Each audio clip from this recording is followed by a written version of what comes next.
You're reaching. A little something.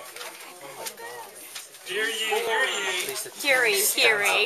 Ladies and gentlemen, Boys and girls. in my extensive research to find out how to deliver a great best man speech, I learned that I'm expected to sing praises to the groom and tell you what a wonderful guy Vince is.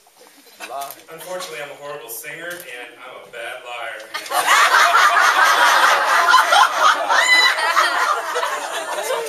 Kill the mic! Kill the mic! Kill the best man! Anyway, marriage carries some new responsibilities. So here are a few words of advice. Vince, from now on, you should never argue or disagree with Catherine. Because she's not the queen of her castle.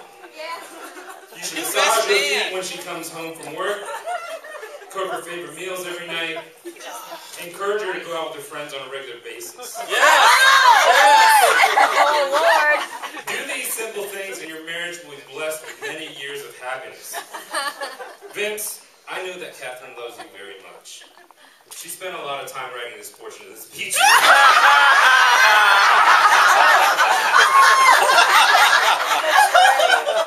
Seriously, though. You two have come a long way from those days in high school. You've grown up, developed as individuals, and have found your way back to one another. You came down to Mexico for our wedding and found you still had a spark for one another that time could simply not extinguish. And now, we're all here because we care about you two. We all wish you the best. So take care of one another, take care of each other's families, and most importantly, make every attempt to enjoy each other every step of the way. Cheers, Mr. and Mrs. Sweeney.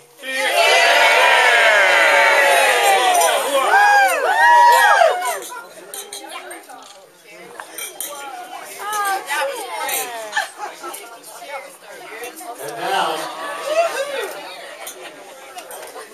for some more words of wisdom, I'm going to turn it over to the father of the bride.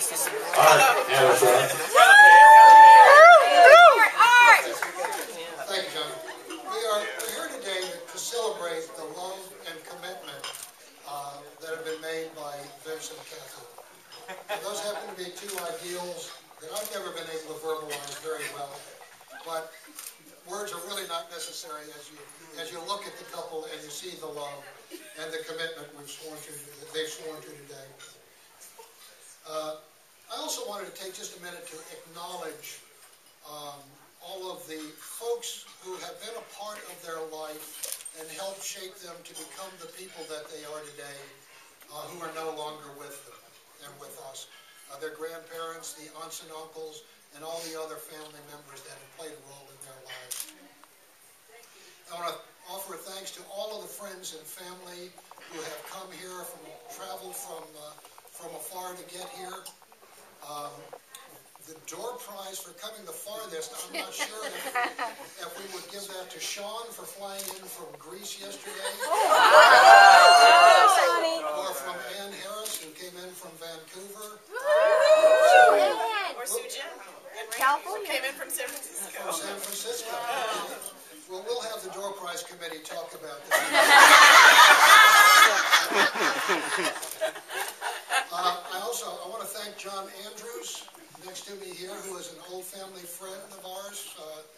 He and Jimmy go way back to sometime in the 60s. John Aquarius.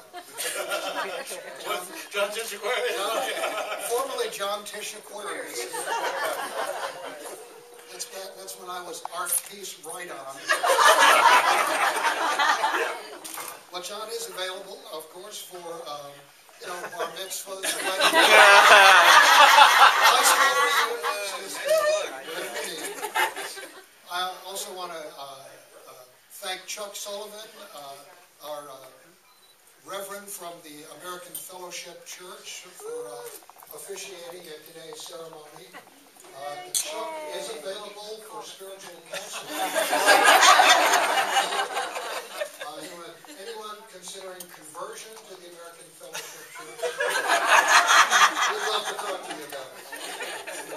I want to thank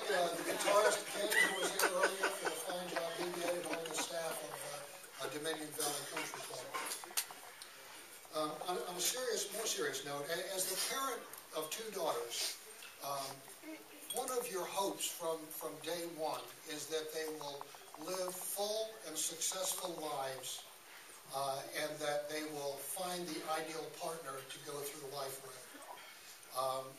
And at this point, I can turn to them after Christy and Dale were married 14 years ago. I can turn to Vince and Catherine and say that hope has been fulfilled.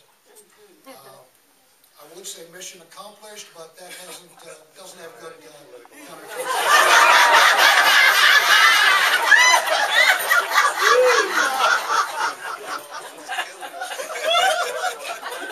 It's an easy crowd.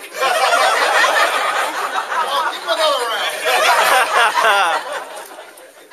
But I would also point out how honored I am that both Catherine and Christy have married gentlemen that I can be extremely proud to have for son-in-laws.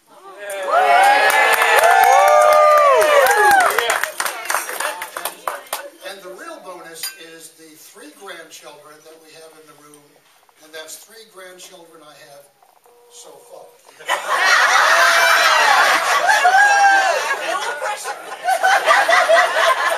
Hey, Arm, this and I'll pay you later for this.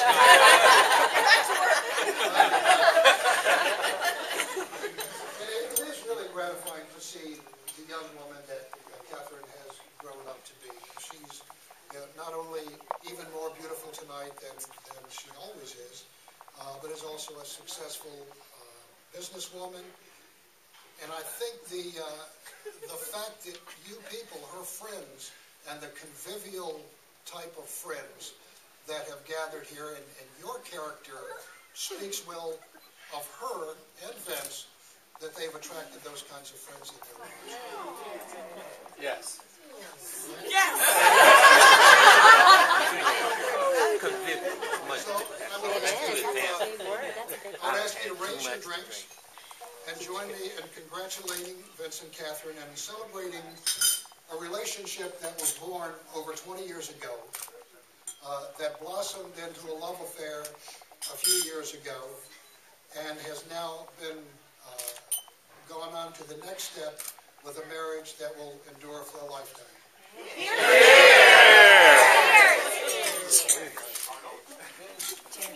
All right, before we continue, is there anyone else who wants to have a few words before we do?